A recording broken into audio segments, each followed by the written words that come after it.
Enquanto o Exército prepara celas, Bolsonaro pode estar preparando um falso atentado. Vem comigo. Antes de seguir, gostaria de pedir seu like nesse vídeo e sua inscrição nesse canal. Peço também, caso você possa e queira, sua contribuição clicando no botão Valeu ou sua inscrição no clube de membros aqui do blog do Código Amaral. Os membros assistem aos vídeos primeiro e em breve terão acesso a conteúdos exclusivos. Ao final do vídeo, deixe seu comentário, concorde, discorde e complemente. Mas sempre se lembre que só não vale xingar nem falar da meio do povo. Compartilhe esse vídeo em todas as suas redes sociais, inclusive no WhatsApp e no Telegram, seja nos grupos que você participar, seja para seus amigos de forma individual. Fazendo tudo isso, você ajuda a aumentar o alcance desse espaço e fortalece a luta também sua contra o fascismo à brasileira. E lembrando que se você é de Alagoas, você pode assistir o blog do Código Amaral na TV Comacel, canal 12 da NET. Sempre aos domingos, ao 12h45. Se você não é de Alagoas, você pode assistir a TV Com no link que está na descrição desse vídeo. Obrigado. 22 de fevereiro, 15 para as 7 da manhã, quinta-feira. E, inclusive, nesta quinta-feira, 22, é a data que Bolsonaro e mais 13 envolvidos, investigados na Operação Tempus Veritatis, prestarão depoimento à Polícia Federal. Mas esse vídeo não é sobre depoimento. O Bolsonaro já andou anunciando que deve ficar em silêncio no depoimento. A PF, isso é um direito dele, na verdade isso não é nem notícia, ou pelo menos não deveria ter o destaque que eu acho que está tendo. Mas o que me traz aqui é algo que eu percebi na véspera, na quarta-feira 21 à tarde, olhando as notícias, enfim, as postagens na internet, e que o professor Felipe Pena, da Universidade Federal Fluminense, cantou a bola na TV Fórum, no canal do portal Revista Fórum, no YouTube.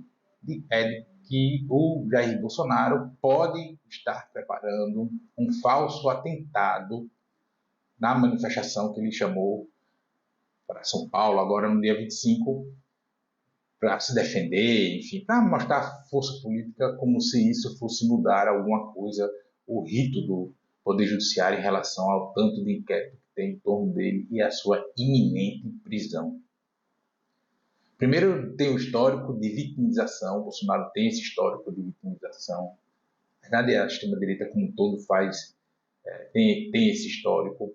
Tem o episódio de Juiz de Fora, que é envolto em muitas controvérsias, desde o ato em si, se teve ou se não teve, ou por que o Adélio não sequer tomou uma tapa ali entre uma eleição muito acalorada. Chega alguém e ataca o candidato que está ali, todo mundo em volta, ninguém deu uma tapa no cara, as seguranças o protegeram, enfim. Isso, essa coisa de Juiz de Fora, muito provavelmente a gente só vai saber a verdade daqui a 20 ou 30 anos. Mas para esse agora, a gente tem aí alguns sinais dessa possibilidade. Vamos lá. Como falei, o Exército está preparando as celas para a eventual prisão de Bolsonaro e demais militares, tem Augusto Heleno, Braga Neto, etc., são todos oficiais, e eles têm direito a ficar em um quartel, numa prisão militar, no quartel do Exército. E Bolsonaro não foi expulso do Exército. Ele fez aquele atentado à bomba, aquela coisa de reclamação de salário, de soldo, não sei o quê, toda aquela coisa que a gente sabe, mas ele foi convidado a ir para a reserva, ele não foi expulso do Exército. Então, Bolsonaro é militar. Como militar, também, em caso de prisão, teria o direito de ficar numa prisão militar, num quartel desse qualquer aí do Exército. Mas por que eu estou dizendo isso? Veja, a gente tem alguns sinais aí. Por exemplo, no dia 19 de fevereiro, a revista Veja, que tem cada vez mais se tornado algo parecido com uma porta-voz da narrativa da extrema-direita brasileira na imprensa, ainda não vejo no nível de uma Gazeta do Povo, por exemplo, ou uma Oeste, mas está chegando lá, se aproximou mais dessa narrativa, desse viés dos fatos, dos acontecimentos, publicou uma matéria, tipo, do nada, sem motivo algum, titulada Mais de 5 anos após facada, Bolsonaro segue com temor de atentado. Por quê? Bolsonaro não corre risco de morte. Não tem, pessoas não estão tramando o assassinato dele. Se tivesse, a Polícia Federal já tinha pegado quem está fazendo isso. Porque ele é um ex-presidente da República. Quer eu ou você que assistimos gostemos disso ou não. Então isso já teria acontecido. Porque só pelo fato de ele ser um ex-presidente da República. Então se tivesse alguém tramando coisas, atentados contra a vida dele, sabotagem em avião, ou qualquer o que quer que seja, a polícia já teria descoberto, já teria prendido qualquer coisa que valha. Tem umas figuras da extrema-direita aí dizendo que as fugas do presídio que teve agora, e não sei o quê, isso é um esquema para que essas pessoas vão lá cometer um atentado contra o Bolsonaro. Primeiro que o caso de Mossoró, do presidente federal de Mossoró, a reforma foi feita na gestão Bolsonaro, com uma empresa fantasma e toda irregular, na gestão do Anderson Torres, do Ministério da Justiça e Segurança Pública. Foi no governo Bolsonaro. Então, assim, foi o Bolsonaro que deixou lá, sei lá, os tetos de gesso para que os caras fugissem para fazer um atentado contra ele. Assim, não tem, mas joga essa narrativa, essa sensação de perigo iminente, porque a extrema-direita joga muito com o pânico moral, com o pânico no sentido mais geral, né?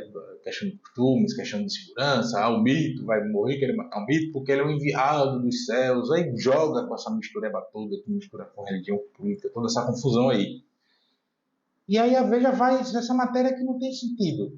Junte isso a essa lorota que está aí nas bolhas bolsonaristas de que as fugas do presídio foram para que os criminosos fiquem à solta para tentar tirar a vida do minto.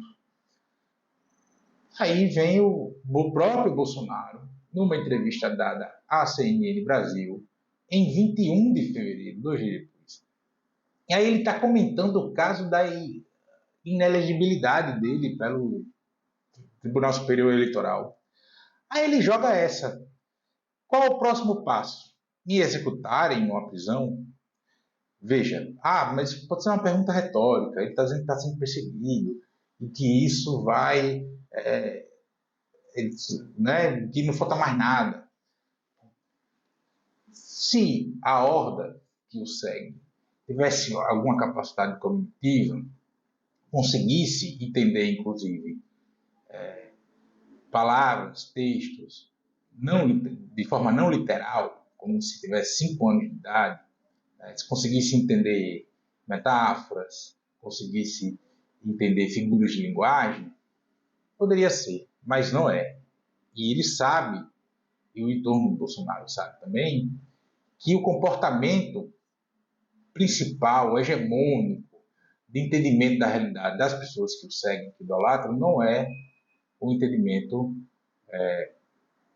figurado. Não consegue entender isso. Salvo quando ele se dá mal das coisas que fala, aí ele tem que dizer que estava brincando, que estava isso, que estava aquilo, que foi um exagero, que foi figura de linguagem, aí os caras começam a repetir. Aí ele larga uma dessa, aí a horda, nas suas bolhas, com seus grupos de aplicativo de mensagem, coisa que valha, ficam ensandecidos com isso. Ficam completamente ensandecidos. Talvez ele sabe, porque ele sabe. Porque tem gente dele ainda no governo, na polícia, no exército, na inteligência, isso aqui ele sabe. Então ele já está jogando isso. Ou vão tentar o atentado, ou vão matá-lo na prisão. O Bolsonaro não pode ser preso. E essa besteirada toda aí. E ele joga com essa. Então é muito provável, melhor dizendo, é possível, muito provável não, mas é possível que ele arme algum circo. Não foi à toa que quando saiu, ele convocou esse ato, saiu convocações falsas das torcidas organizadas de São Paulo, chamando um ato pela democracia. E que muita gente comprou essa besteira. Inclusive órgãos de imprensa que sequer se deram o trabalho ou de telefonar para essas torcidas, né, para os dirigentes dessas torcidas, olhar os perfis das redes sociais dessas torcidas, porque se eu estou convocando um ato, eu divulgo esse ato. Não fizeram isso, não pararam para olhar que os cards eram feitos como se tivessem sido feitos por crianças de 10 anos no Paintbrush. Não pararam nem para olhar isso. Inclusive, um deles tinha a fonte, o logotipo, né? Assim, o tipo de fonte do governo federal. Não tem sentido isso. Mas muita gente comprou, muita gente repetiu, se espalhou um monte de grupo de WhatsApp, espalhou um monte de coisa. Precisou ouvir um cara da Gaviões Fiel dizer no Twitter que não estava. Eu mesmo me abusei com isso. Fui lá nos perfis da rede, olhei e joguei também no Twitter. Mas acho que um pouco depois, enfim, mas eu não sequer tinha vista do cara da Gaviões, porque você não precisava ir, o cara estava dizendo ali. Mas por que faz isso? Para ir os nossos, os desavisados mais à esquerda, os mais exaltados mais à esquerda também, principalmente essa galera que gosta muito do viés de confirmação. Vamos lá para o confronto, tal, a democracia e a justiça virem para lá. Criou-se uma ilusão que isso estava intimidando a extrema-direita. Não está, não vai fazer. E a gente precisa também entender que esses caras... Vai ter gente em São Paulo? Vai, porque São Paulo é muito grande, né? E tem algumas pessoas em outros estados e tal, mas não vai dar o que esses caras estão achando que vai dar. Você pode ver pelas imagens que vão ser geradas. A maioria delas imagens fechadas, com luz fechada, etc. Mesmo as aéreas, não vou estar aquele abertão todo assim. E mesmo que tenha lá 5 milhões de pessoas nesse ato em São Paulo, não muda nada, não vai mudar nada. Absolutamente nada. Primeiro, se tem 5 milhões, o Brasil só de eleitores tem 150 milhões. Não cheira nem fede. Mas ele pode sim criar, se tiver um ambiente, evidentemente. Há uma série de circunstâncias aí, precisa ter um ambiente propício para fazê-lo, e se tiver, não quer dizer que vai, mas ele pode fazer isso, porque a vitimização é uma das grandes armas que essa turma usa para se defender, para escapar da responsabilização dos atos, dos crimes que comete. Então é importante a gente ficar atento sobre isso. Teve o alerta de fim de pena, mas os sinais já vêm sendo dados há alguma semana aí. Né? Essa coisa do apito de cachorro aí, ele tem medo de atentado. Eu vou fazer o quê? Vou matar na prisão? Não sei o quê. Então a gente precisa ter cuidado com isso. A extrema-direita não tem pudor em manipular a sua base, que é essencialmente a crítica, que não reflete, que não pensa e reproduz todo tipo de besteira que eles fazem. Agora é preciso sempre estar atento, né? Já há questionamentos sobre o Juiz de Fora. E a história ela só se repete como farsa ou como tragédia. No caso dele, a farsa e a tragédia podem nadar juntas, mas não a tragédia de tirar a vida, mas resultar no que ele não quer.